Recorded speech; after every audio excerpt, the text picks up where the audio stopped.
Oh, today's episode is good. I'm talking with Adriana Rizzolo. Whew. Yes, I just finished recording and I'm feeling like I got so much power and potency. Oh, this conversation really inspired so much within me. It also made me feel so seen. We discussed as fellow mystics on the journey, having the direct experience and really going through periods of deep integration, which so many people don't talk about on the spiritual journey. I want to tell you a bit about Adriana. She's amazing. She is a somatic healer, an oracle, an artist, an adult sex educator, and a trance dance guide. She is the founder of Body Temple Church, and the creator of Body Temple Dance, a trance space that welcome grief and rage to be transmuted into aliveness through ritual expressive arts, including prayer, performance, and intuitive movement.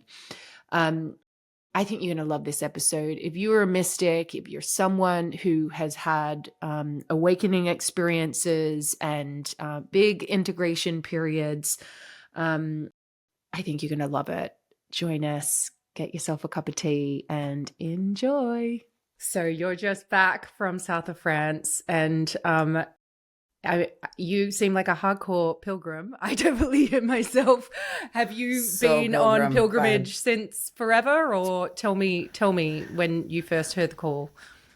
Yeah, well, I feel like I've been on a pilgrimage since I was born. If I kind of just look back at my life and where I started compared to where I am, and Yeah. for me, there isn't so much as a like hard line in the sand of like my before and after, as much as there is like a wow, like since I began awakening to the truth of God and the way that I understand her in my life and how much transformation that has pulled me towards, I feel like I also am owning more and more of who I've always been, as like a very New Jersey, like Italian, like all these things that I really like rejected when I was first entering a spiritual path. So yes, and definitely studying yoga in Brooklyn and New York, where I lived for a long time, and then kind of becoming immersed in Tantra and going to India really was the first time I learned about pilgrimage and what a pilgrim was. Seeing pilgrims, who I don't, I also, now that I'm saying this out loud, and realizing like I'm so not a pilgrim, I mean, I've seen people, walking for months to get to places, where they get to go one time in their life. I mean, I have way too much privilege to really call myself a pilgrim, because I have so much deep like respect and reverence for the cultures that I have encountered that really do possess that, some of which are connected to my ancestry, like in southern Italy. But yes, it is a huge part of my life and my path, and obviously now something that I support others in, stepping into as well.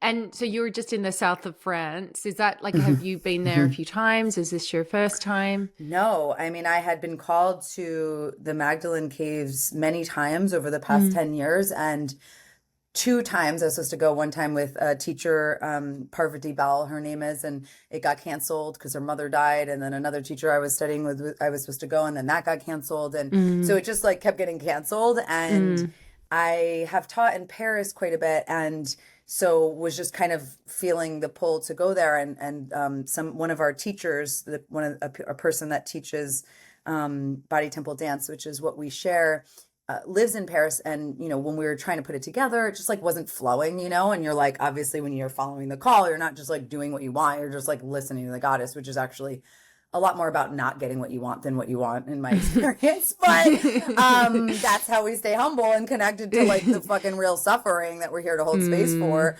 And so it just like wasn't working, and I don't really do that. I'm like, I'm not gonna do it. It was not, And then she was like, well, I just moved, part-time to Marseille, and I always say it wrong, but I don't remember. Marseille? Yeah. Marseille, okay.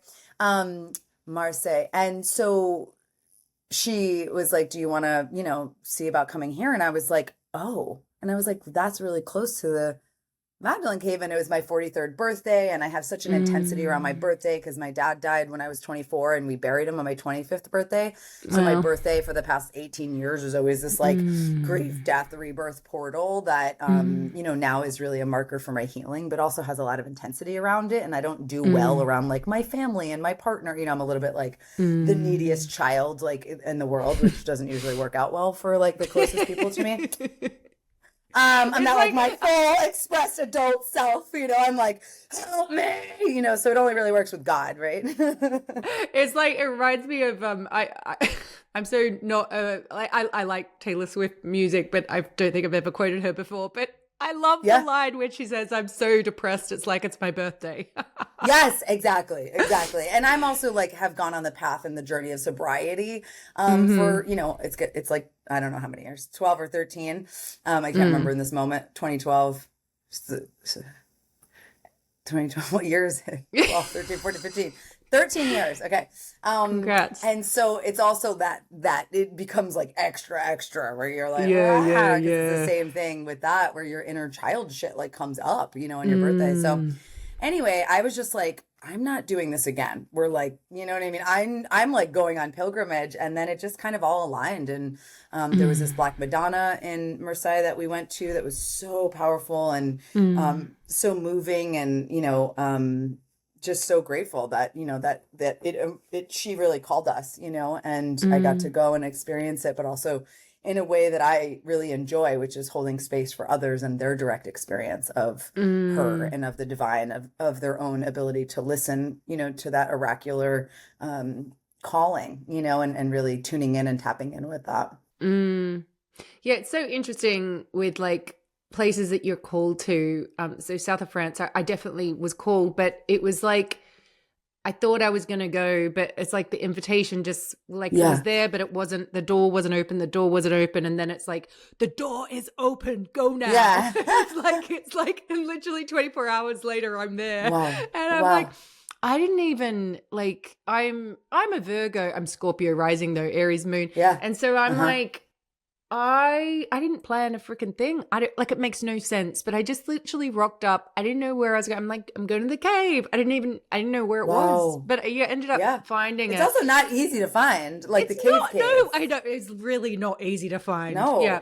No, But, no. It's there's no like but signs to the no, small, you there's know, to the really yoni cave. not. And No. where do you also like, where do you park and you go through the Yeah. woods? What there's what, like what? Yeah. But for me, one of the most powerful experiences when I went to, her cave was the trees and stones Mm, around it. mm, Oh my God. It was a really windy day. And I'm kid you not, like a tree literally fell in front of me. mm. It was like really intense. But Yeah. but also the trees and the moss and the just I just was like I was so surprised by Mm. like that is the thing that just like blew Yeah. me The away the so nature much. and The the nature, land. Yes. the Yes. land. Thank you for Yeah. saying that, because that was also like something that really struck a lot of us, you know, because I Mm, think, and also like shows us a lot of like our ideas. You know what I mean? It's like we have this idea, or even like when we talk about Magdalene, it's like, what are we even talking about? It's like that mm, is obviously a whole conversation in itself. And then we have these ideas, and it's like, oh, I'm going to this place, and it's in this one place, but like, place mm, is environment, you know, place is relationality, you know, place is like mm, not just this one point on the map, but like everything that is living, the ecosystem, you know what I mean, that's living around it. And so I love that you're also bringing that in to the conversation, because I really felt that too. It was like the first tree we encountered, it was like, oh, here's the place to start the dance, to start the praying, to start the practice, you know, to do our offerings, you know, And and so to, yeah, were you that you were there for your birthday? Like, and so did you yeah. do anything to like knowing you're in that birthday portal where things might come up? Mm. Like, did you do anything to like be like, how am I going to navigate this? Or it just Yeah. navigated itself? Well, when I'm facilitating, I don't really like at this point it's a place of like really, it's a place of power. It kind of always has been, like much Mm, more than the other aspects of my life. It's like the easiest place for me to be myself. Yeah. And the place where I feel the most protected and the most like protected even from my own, I mean, protected from my own demons, like Yeah, my own yeah. trauma responses. I don't mean like protected even from anyone else. I just mean myself. Like, oh, I Yeah. feel the most express and expansive when I'm sharing my gift, when I'm holding space for others, when I'm relating in that very contained, specific way. So Mm. I just kind of knew that it would be, of course, there's always vulnerable moments and moments where you're like, oh my God, insecurities come up, but I'm so used to that. Mm. Because I've just been, holding space for people for a pretty long time, including on Mm. pilgrimages and retreats and things like that. And am I right that you're a doula? Is that correct? Like you So or we you witness births and yeah, yeah. So through one of the trainings that we share in Body Temple is called the Dark Goddess Doula. So I don't attend physical births, or it's not that particular layer of doulaship, but there's working with death and grief and dying. I also don't sit with people as they die either, but there is a process of going into the body that I find where there is ego death and there's also layers of grief, especially that women and more sensitive people carry inside of us that isn't ours really, but that we have to move through the layers of, going into that process. So to me, the word doula and has this expression and energetic kind of containment to it that really allows, me and others who enter into that process and practice to acknowledge what we're holding and what we're carrying is something that isn't just about us. It's something that's much wider. There is birth and death and rebirth happening, all the time through our experience of transformation. So that's, the context of the doula work. Yeah, right. Got it. Yeah. And because it's interesting when so I got this amazing when she's like a teacher, like a soul mum to me. Her name's Binny Dansby. She was actually there for my daughter's birth, but and she kind of helped me prepare for my birth, as in my birth with my kids. But so much of the work for preparing for that was around unpacking my birth, like my entrance to the world. I just find it so it's like I weaved that together. Like I didn't realize how much was there, like that blueprint, that first breath of like the first touch, all of that. But then also because I had I so resonate with what you're saying about like the birthday portal and like whether it's the expectations or the grief or the whatever it is. But I've got a theory around that where it's like for some it's like we go into the field of the actual imprint of our birth. And so it's almost like it kind of comes up and we're repeating the pattern. Absolutely. But there's also an opportunity for us to move through it. Yeah, I don't know. absolutely. I'm so fascinated by that. Yeah, I mean, in rebirthing work, and somatically, I mean, that's one of the exercises we do is, we go back to the moment that we were born and we can, we could do ancestral repairing work there because we can do that, through our consciousness. And when, a lot of the work I do is around sexuality and helping others become their own sexual healers. And our whole erotic template is really connected to our early childhood and our birth story. So a lot of times even in consultations, really asking and getting people, that's the first thing we ask and inquire about in our sexuality work, which is called shameless goddess work. We always start with, first we start with like, what was the environment like for your mother when she was pregnant or the person that birthed you when they were pregnant. So it's like, how is she, how are they supported or not? Like all those environmental factors really do. I mean, this is what a lot of somatic sex educators have come to understand and learn through, our research, that it affects, the ways that we relate, like you're saying, but also how our arousal patterns are formed. And how, connected or disconnected or, ways to work with it, including our birth, like you're sharing, our birth story. And I think all different moments, right? Then our first cycle, our first bleed, adolescence, when you become a new parent, like these are all times where our whole system is functioning differently, and there's so much imprinting and, like you said, opportunity if we have the right support to do a lot of reparative work there and open to new possibilities than what we were conditioned to be able to experience. Mm. And I'm curious, like, so the path of the mystic is to have, like, go direct, to have that intimate, ecstatic experience with Mm, God, goddess. mm. Have you had periods of your life where it's been like blissfully, ecstatically intimate, and then there's that veil of unknowing, as I Mm, think St. John of the Cross mm. spoke Yeah. about, and then you came The back dark night of in? the soul. Yeah, Yeah. yeah. Have you Mm. had that experience? Like, what have Yes. you known? Yeah, okay, good. Like, yes, I've definitely had that experience. I'm like, that's my whole life experience. Yeah, yeah, yeah. But did you That's why I'm find so it? drawn to the mystics, because I'm like, Right. there's been periods Help where I'm like, me. this is, yeah, like, help, but also like, Oh, this is the only thing that makes sense, right? I When you know. enter into liminal states, it's like poetry, Mm, music, movement, like these are also the only things that make mm, sense. And, if right. you spend an extended amount of time in a liminal state, it's really intense. And Yeah. according to the authorities, you're not mentally well, you know what I Right. mean? So Right. because you really can only function on, that liminal, plane. And Mm, so definitely, and I love that you bring up St. John of the Cross, because one of my teachers and good friends, Mirabai Starr, teaches so much about the mystic. She has this incredible translation of St. John of the Cross, and has an incredible story actually of her daughter's death. Her daughter died when mm, she was 14. And the day that they found her daughter was the same day that her translation of St. John of the Cross's Dark Night of the Soul, it mm, was published, and it arrived at her door the same day that she found out that mm. they had found her daughter and that she was Jesus. dead. So it's like so intense. And, Mirabai has been such Not a subtle. powerful, you Mm, know, um, exemplar of what it means to carry forth and to serve in these ways that are just completely unimaginable. You know what I mean? To have mm, such deep loss, and to still be able to hold that paradox that is, we can't even describe, you know?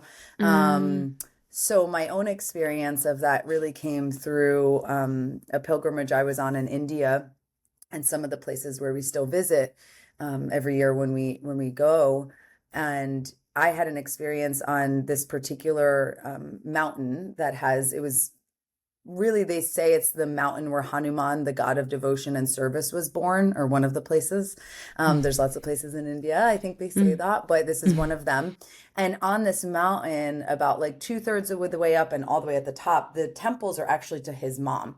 So it's very interesting, because like the statue at the one at the top, it's just, a lot of times they're just kind of solid color in India. It's like orange or red, or the orange is Hanuman and the red is the goddess. And, it's like, it's stones that are painted, right? I mean, and worshipped, because obviously it all goes back to this primal earth worship, I find and have found through my research. But she just looks like Mary, like holding this, mm, monkey baby in front of her, because it's just like this divine mother image. It's so powerful. But I had an experience in her temple, a mystical experience. I was meditating there and with our group, and I had this vision of an arrow getting shot into my heart and going all the way through my body and coming out of the temple, and then like just falling into whatever happened in that experience, that just like I don't even fully remember or can recollect. But when I opened my eyes and I came out of the temple, I had this kind of like very, very expansive state that had entered into my body and my consciousness. And all I really remember thinking was this piece of a Rumi poem that I had read, mm, over the years, that said, when the power of love came into me, I became as fierce as the lion and as tender as the evening star. And it was like the visceral, felt sense experience of both fierceness and tenderness in this way that doesn't make mm. sense to my brain, because it was like so powerful. And then my ego was like, really, you're like having a Rumi poem like experience on like the top of the mountain in India, and I was just, but that was like the only kind of thought that came in, and then it just kind of went out. Mm. And, I later came to find that Saint Teresa of Avila had this experience. And I didn't know about this story. And I think Mirabai told me, because she also wrote a translation of Saint Teresa of Avila. Mm. where she was shot in the heart by an angel with a flaming arrow, and that she went Whoa. into this agony and orgasm. Technically, it doesn't always say that, but Yeah. that's what was happening with God. But it was this orgasm Yeah. and agony. And so I found out Yes. about that years later, and that like confirmed so much of my experience because I had this very expansive, very powerful awareness come into me. And then it was like, for like a long time. Like it took years to integrate that Mm. experience because I kind of like, when I fully came back into my form, is the only way I could really describe it. It was so painful. Like it was like every Mm. trauma, every like, I call it my dark goddess initiation because before that it was Yeah, like doing yeah. women's work, and I was like, we were Yeah. having like women's circles and like, just like being like a good little white, wellness woman or Yeah, whatever. yeah, And I was yeah, like yeah. doing the thing, and I'm like, we're empowered because we're like together, and this was like, Yeah. and then like the situations that arose in my life over that course of a couple years were very difficult, and just like, it was a mess. And so through that Mm. process, I really learned about working with the body and shadow work, and Mm. learning how to work with my shadow and how to integrate and how to really, and that's also when somatics like trauma healing started becoming like more power, more, what do you call it, popular. Like this was 10 years ago. Yeah, So yeah. you know what I mean? It was just kind of happened all at once. Yeah, yeah. And it was like, it was very much my path and what I share so much now, which is like embracing the very human, but also allowing us to have these powerfully mystical experiences if that's what we're meant to have, because I really feel that they're important as well. And when, like, after that happened, is that when like collective ancestral type Hmm. stuff started coming Hmm. up for you? So it Yeah. was it as if like it Mm. was the memory in the body and the fascia in the bone, like Hmm. is Hmm. that what it felt Hmm. like? It was more like I was suicidal, like I was having suicidal ideation, but I knew I didn't want to kill myself. But I was like, I couldn't sleep. And, I was up, and I lived in this little studio in Topanga Canyon in California. Yeah. And I was like, I could understand what the owl was like communicating. And I Yeah. could like hear and feel what the fire was expressing. And Uh-huh. I was also like, it was very difficult for me to relate to other human beings. And I would Right. go teach a yoga class, but I would just like chant for like 45 minutes and like cry. And then I'd get like fired from the yoga studio in LA because they'd be like, Wow, you wow. can't like do that. Like people are coming for like a workout, you fucking psycho. And I'd be like, hi, Krishna. Like, guys, the only thing that matters, like just full psycho, which like now I have my own school. I don't work for anybody for a reason because I am full psycho still, and I can do whatever I want.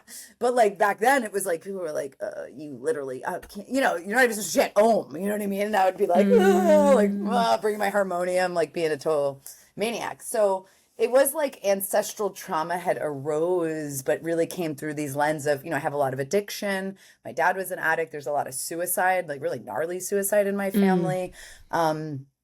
A lot of abuse, physical abuse, sexual abuse. So there's been over the past 10 years many layers, including self-harm, that have Mm. arisen that I really perceive as my trauma, like coming up to actually, I experience it as something that goes through me, not just like something I can always just name and then it goes away. It's like there's certain things I've had to really live with, even with my waking consciousness, that isn't seemingly conscious. You know what I mean? It's like the unconscious gets really loud in my experience.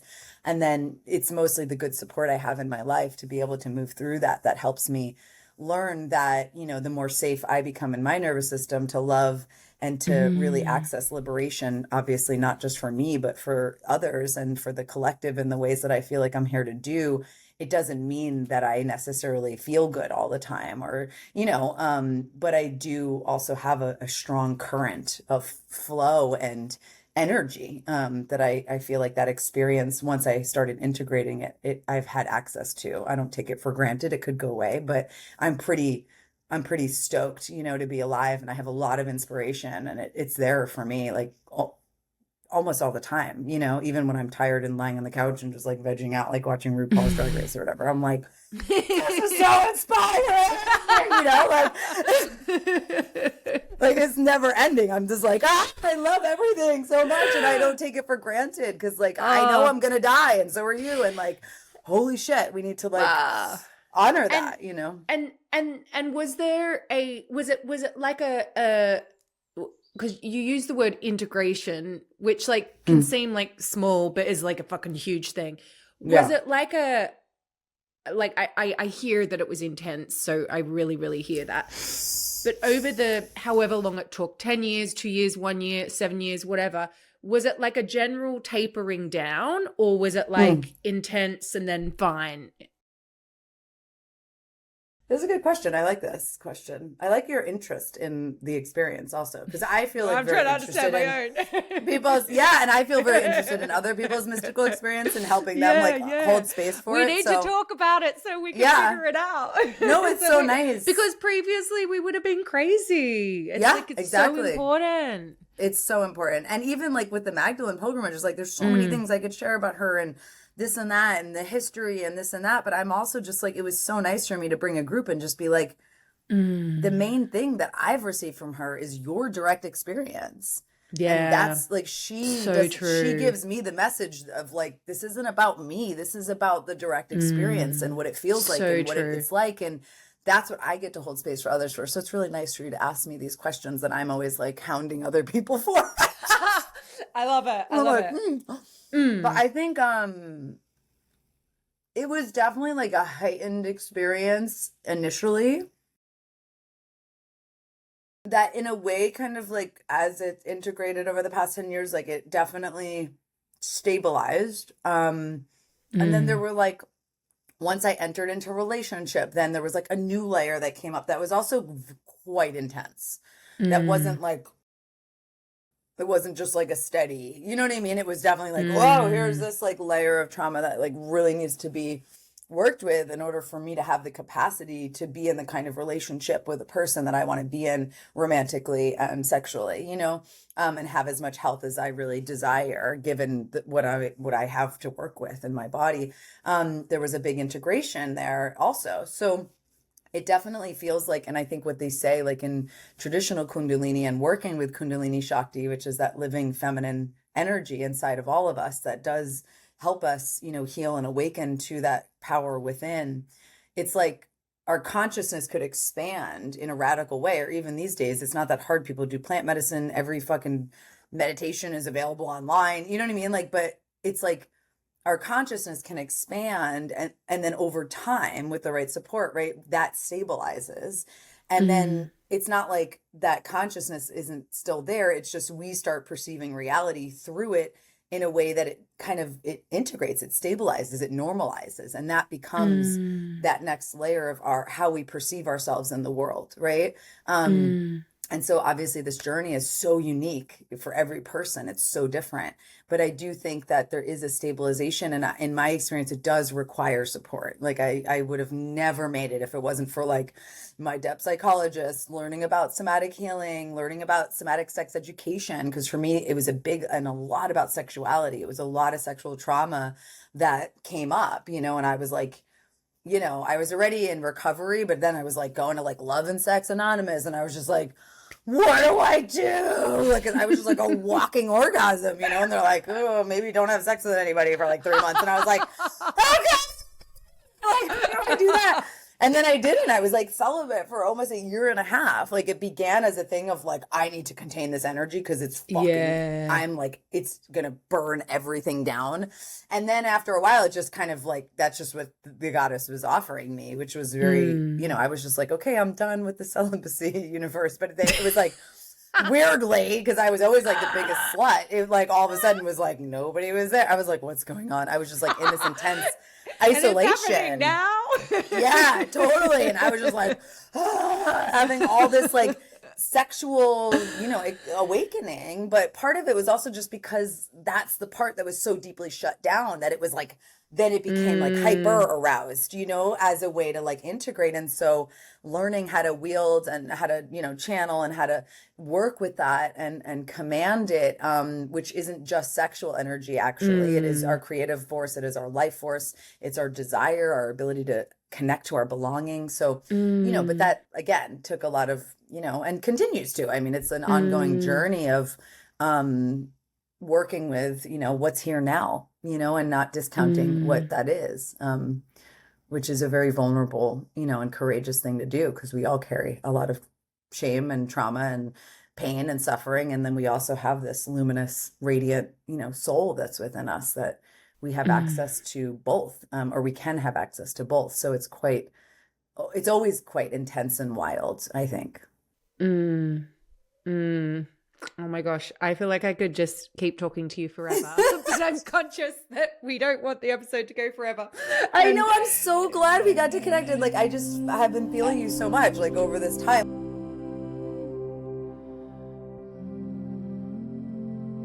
so today's soul inquiry is, how does your body want to move to transmute all of the feelings that it is feeling right now?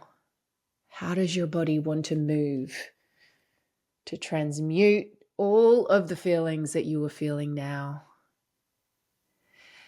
And what is one baby step you can take to act on that now? So just do the thing that your body wants to do to transmute it all. Beautiful. I hope you have enjoyed today's episode. If you have, you may like to check out another episode with Alessandra Belloni, who Adriana and I both spoke about in today's episode. And if you would like to keep returning here with me, then please hit subscribe. If you've liked the themes that we touched on, birth, potency, the mystic's journey, the integration required for the spiritual journey, going intimate with the divine, then my latest book, Your Soul Had a Dream, Your Life Is It, will meet you in all the potent ways. You can check that out anywhere you buy books, like Amazon, or your local bookstore, or over at rebeccacampbell.me. Thank you for returning.